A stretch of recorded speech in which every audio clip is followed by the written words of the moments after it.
Assalamualaikum warahmatullahi wabarakatuh.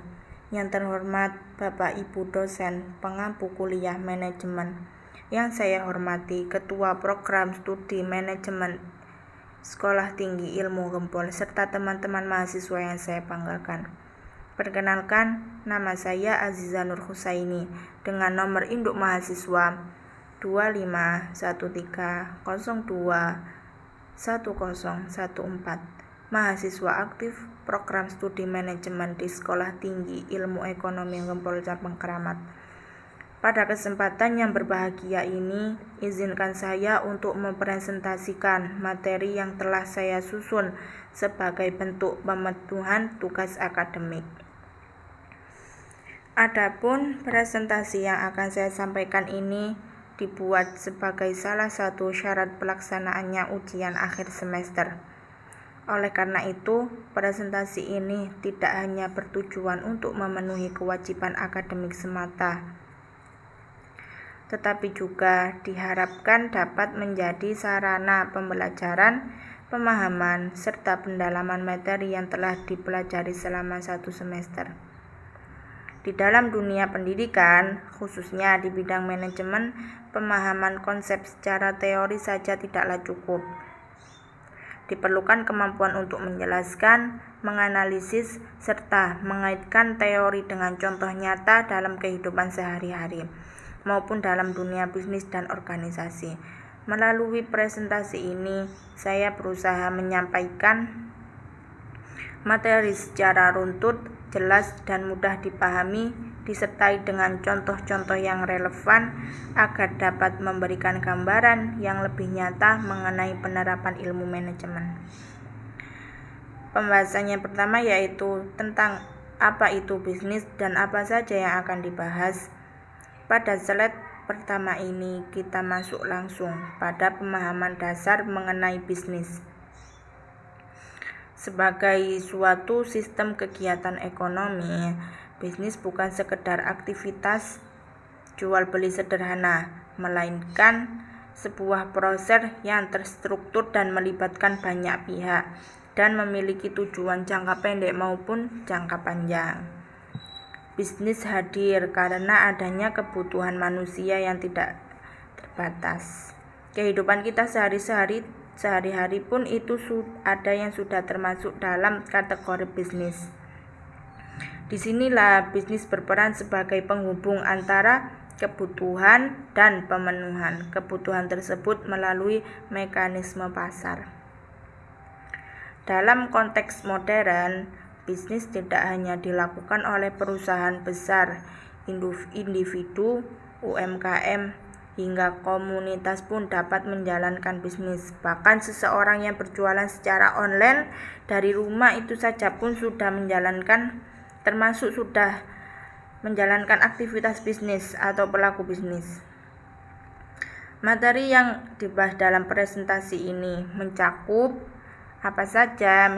pengertian bisnis secara menyeluruh, fungsi-fungsi utama dalam bisnis, tujuan bisnis dari sisi ekonomi dan moral, pembagian bidang bisnis berdasarkan sektor, proses bisnis dari awal hingga evaluasi, dan siklus kehidupan bisnis. Yang terakhir ialah ruang lingkup bisnis dan pengaruh lingkungannya.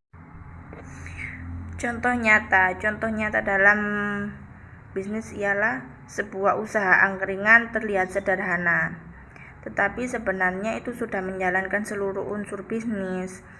Seperti membeli bahan baku, mengelola produk, menjual dan melayani konsumen, mengatur keuangan, mematuhi aturan, dan beradaptasi dengan selera pasar.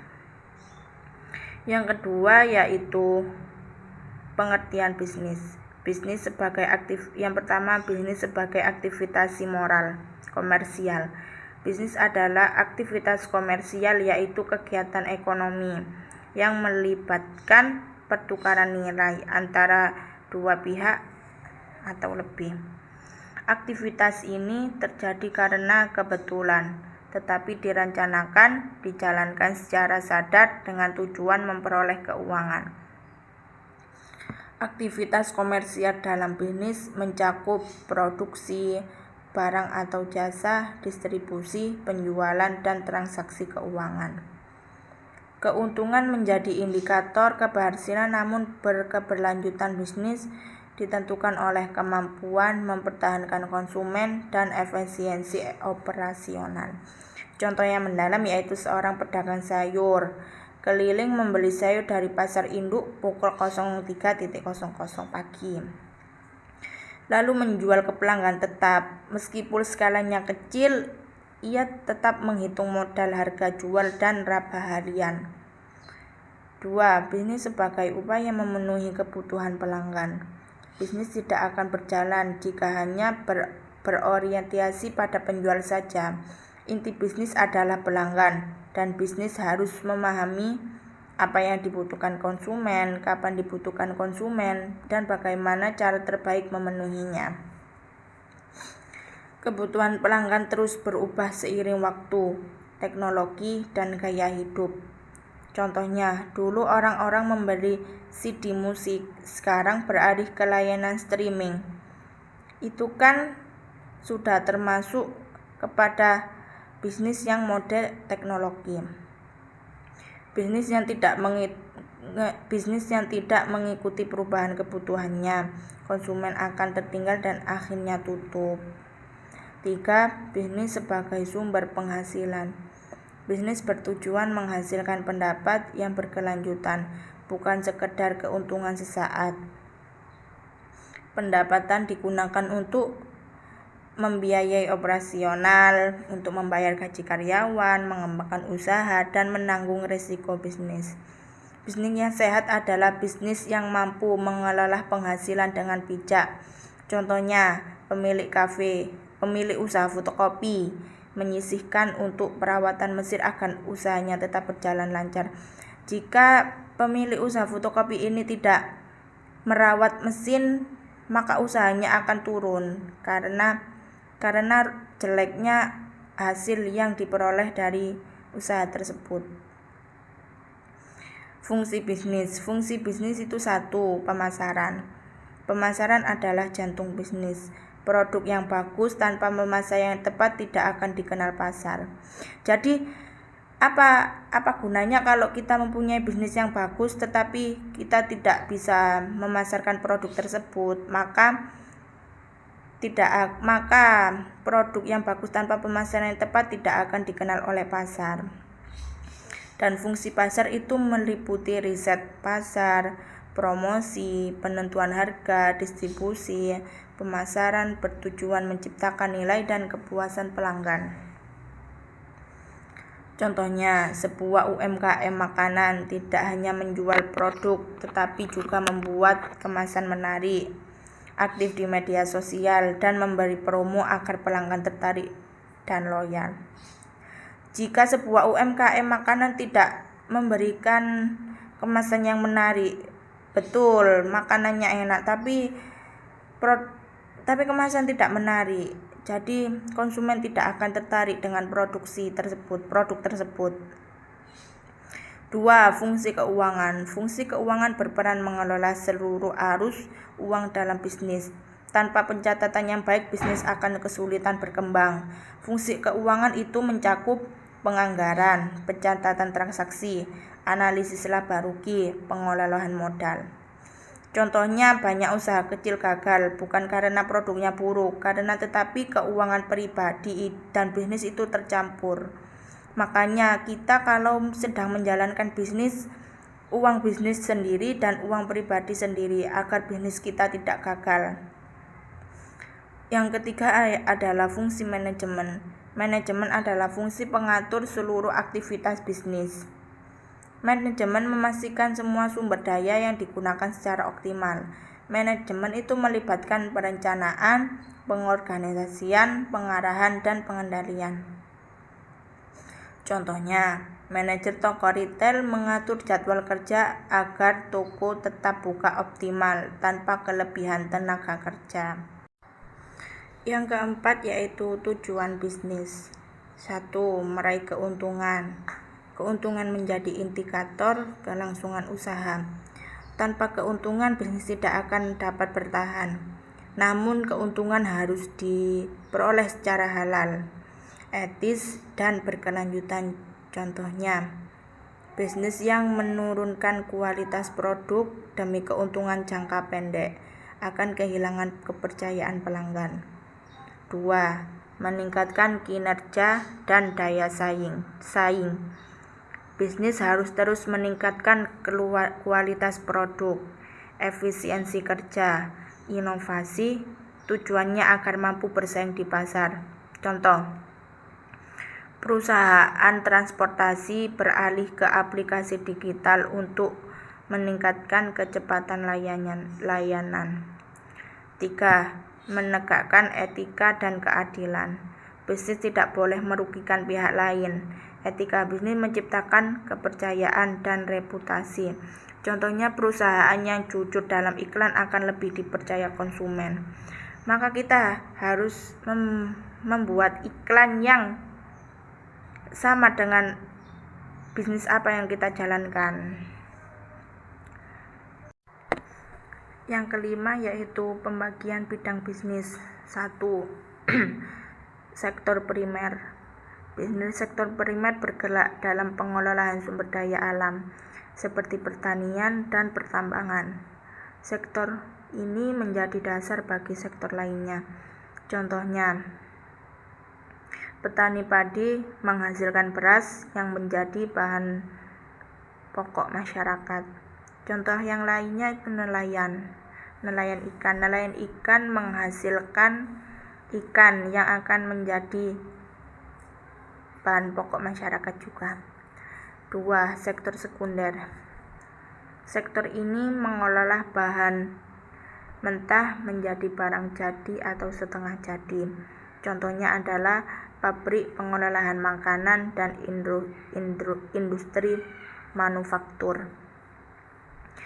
Yang ketiga, sektor tersier. Sektor tersier menyediakan jasa seperti perhotelan, transportasi, dan restoran. Sektor ini berkembang pesat seiring meningkatnya kebutuhan masyarakat dan layanannya. Yang keenam ialah proses bisnis. 1. Perencanaan. Perencanaan adalah tahap awal dalam proses bisnis.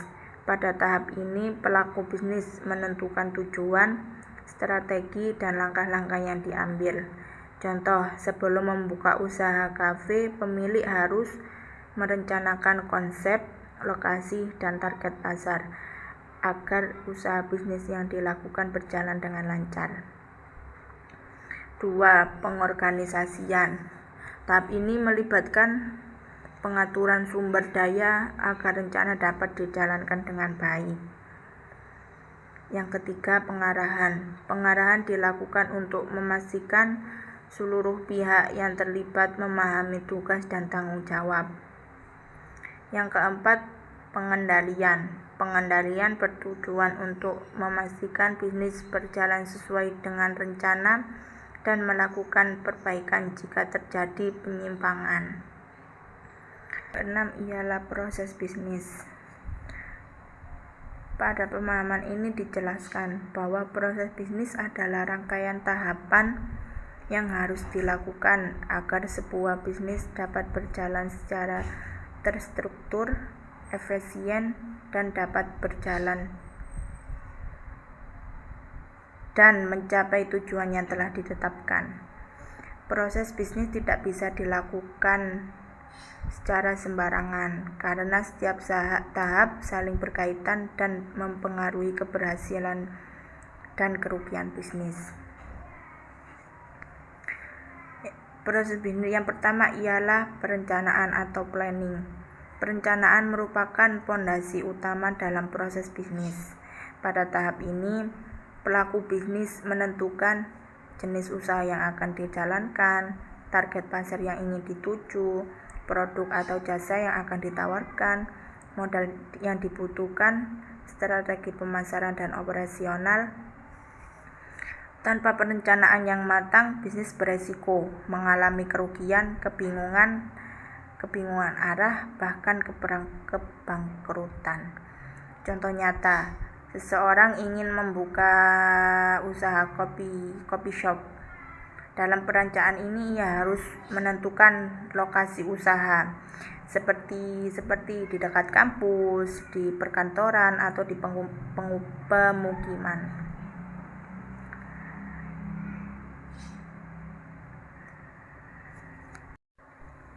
Yang kedua ialah pengorganisasian. Setelah rencana dibuat, tahap selanjutnya adalah pengorganisasian, yaitu mengatur dan membagi sumber daya yang dimiliki agar rencana dapat dijalankan dengan baik. Pengorganisasian itu meliputi pembagian tugas karyawan, penentuan struktur organisasi, pengelolaan alat, bahan, dan modal. Tujuannya agar setiap orang tahu apa tugasnya, siapa yang bertanggung jawab, dan bagaimana alur kerja. Contohnya dalam coffee shop ialah barista bertugas membuat minuman, kasir yang melayani pembayaran, supervisor mengawasi operasional harian, dan pemilik mengelola keuangan dan strategi. Jika pengorganisasian tidak jelas, bisa terjadi tumpang tinggi tugas, pekerjaan tidak efektif, dan konflik internal. Jika barista bertugas melayani pembayaran, maka bisnis itu tidak jelas. 3. Pengarahan. Pengarahan adalah proses memberikan instruksi, motivasi, dan bimbingan kepada karyawan agar bekerja sesuai rencana dan tujuan bisnis. Pengarahan itu penting karena tidak semua karyawan memiliki pemahaman optimal. Motivasi kerja sangat mempengaruhi kinerja bisnis. Contohnya, pemilik coffee shop memberikan pengarahan tentang cara melayani pelanggan dengan ramah, standar kebersihan kafe, dan cara menangani komplain pelanggan. Dengan pengarahan yang baik, karyawan akan bekerja lebih profesional dan pelanggan merasa puas. Yang 4. Pengendalian. Pengendalian adalah tahap mengawasi dan mengevaluasi apakah kegiatan bisnis sudah berjalan sesuai dengan rencana atau belum. Pengendalian itu meliputi mengecek penjualan, mengontrol biaya operasional, mengevaluasi kinerja karyawan, dan mengidentifikasi masalah dan mencari solusi. Contohnya, jika penjualan coffee shop menurun, pemilik perlu mengevaluasi rasa produk, perlu mengecek pelayanan karyawan, entah itu ada karyawan yang tidak baik, dan menilai strategi promosi. Dengan pengendalian yang baik, bisnis dapat segera melakukan perbaikan besar sebelum mengalami kerugian yang sangat besar. Yang ketujuh yaitu siklus bisnis. Siklus bisnis itu menggambarkan tahapan perkembangan bisnis dari awal hingga berkembang, dan setiap bisnis pasti akan melewati siklus ini. 1. Peluncuran produk. Tahap ini adalah fase awal ketika produk jasa pertama kali diperkenalkan ke pasar. Risiko pada tahap ini cukup tinggi karena produk belum dikenal, konsumen masih ragu, dan biaya promosi biasanya besar. Contohnya, saat sebuah brand minuman baru diluncurkan, pemilik bisnisnya biasanya memberikan promo diskon, membagikan tester gratis, dan melakukan promosi di media sosial. Tujuannya agar apa? Agar produk ini lebih dikenal dan lebih menarik perhatian konsumen. Maka apabila kita membuat brand baru, kita harus memberikan promo diskon dan membagikan tester gratis kepada semua orang-orang konsumen. 2. Pertumbuhan bisnis. Jika produk diterima pasar, bisnis akan memasuki tahap pertumbuhan pada fase ini. Penjualan meningkat, jumlah pelanggan bertambah, dan keuntungan mulai stabil. Namun tantangan pada tahap ini adalah menjaga kualitas produk dan pelayanan agar pelayanan tetap loyal. Contoh nyata, coffee shop yang awalnya sepi kemudian mulai ramai setiap hari. Pemilik perlu apa? Perlu menambahkan karyawan dan meningkatkan stok bahan baku dan mempercepat pelayanan. Yang ketiga, perencanaan pengembangan. Pada tahap ini bisnis mulai mengembangkan usaha, baik dengan membuka cabang baru, menambah produk, dan memasuki pasar baru. Pengembangan harus direncanakan dengan matang agar tidak membebani keuangan bisnis. Contohnya coffee shop membuka cabang baru di kota lain dan menambah menu makanan ringan untuk meningkatkan pendapatan. Sekarang masuk pembahasan kepada ruang lingkup bisnis. Ruang lingkup bisnis itu menjelaskan faktor-faktor eksternal dan internal yang memengaruhi jalannya bisnis. Lingkungan ekonomi mencakup daya beli masyarakat, inflasi, kondisi pasar. Jika ekonomi sedang menurun, konsumen cenderung mengurangi pengeluaran. Contohnya saat harga bahan pokok naik, penjualan produk non-primer seperti kopi bisa menurun. 2. Lingkungan hukum. Bisnis harus mematuhi peraturan pemerintah, pajak, dan perizinan usaha. Jika aturan dilanggar, bisnis bisa dikenai sanksi. Contoh, usaha makanan wajib memiliki usaha dan sertifikat halal untuk meningkatkan kepercayaan konsumen. Yang ketiga, lingkungan sosial. Lingkungan sosial berkaitan dengan nilai masyarakat, budaya, gaya hidup. Bisnis harus menyesuaikan produk dengan kebiasaan masyarakat. Contohnya, masyarakat sekarang lebih menyukai produk ramah lingkungan, sehingga bisnis yang menggunakan kemasan eco-friendly lebih diminati. Yang keempat, lingkungan teknologi. Teknologi membantu bisnis menjadi lebih efisien, cepat, dan luas jangkauannya.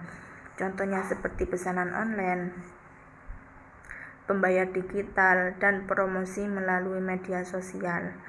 Bisnis yang tidak mengikuti perkembangan teknologi akan tertinggal dari pesaing. Maka kita kalau mempunyai usaha harus membuka pesanan lewat online. Apa karena konsumen malas keluar, maka dia bisa untuk memesan online dan menyediakan pembayaran melalui digital. Apabila konsumen tidak membawa uang cash, maka pembayaran bisa dilakui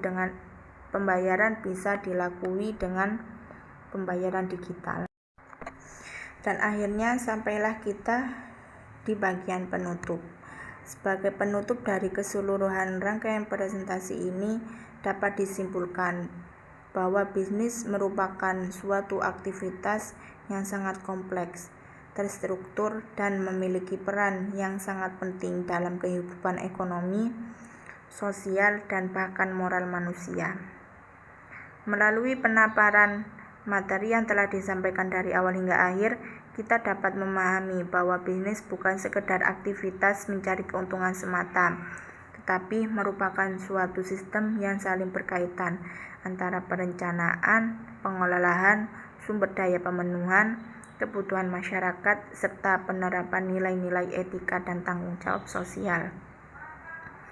Dalam presentasi ini telah dijelaskan secara rinci mengenai pengertian bisnis sebagai aktivitas komersial yang bertujuan memperoleh keuntungan dengan tetap memperhatikan kebutuhan pelanggan.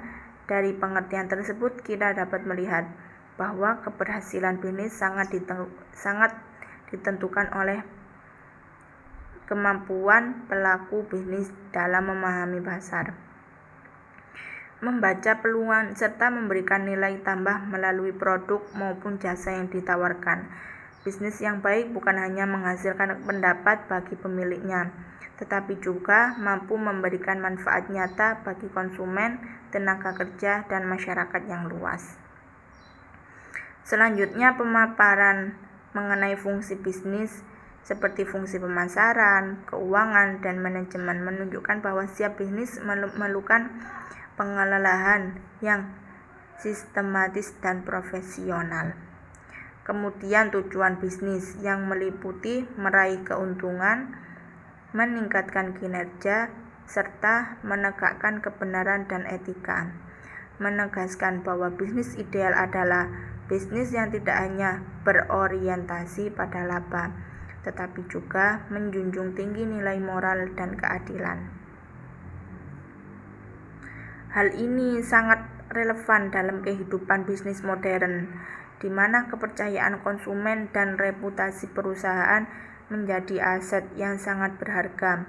Dengan menjalankan bisnis secara etis, sebuah usaha dapat bertahan dalam jangka panjang dan memperoleh kepercayaan dari berbagai pihak. Pembahasan mengenai pembagian bidang bisnis mulai dari sektor primer, sekunder, hingga tersier memberikan gambaran bahwa bisnis sangat luas dan beragam.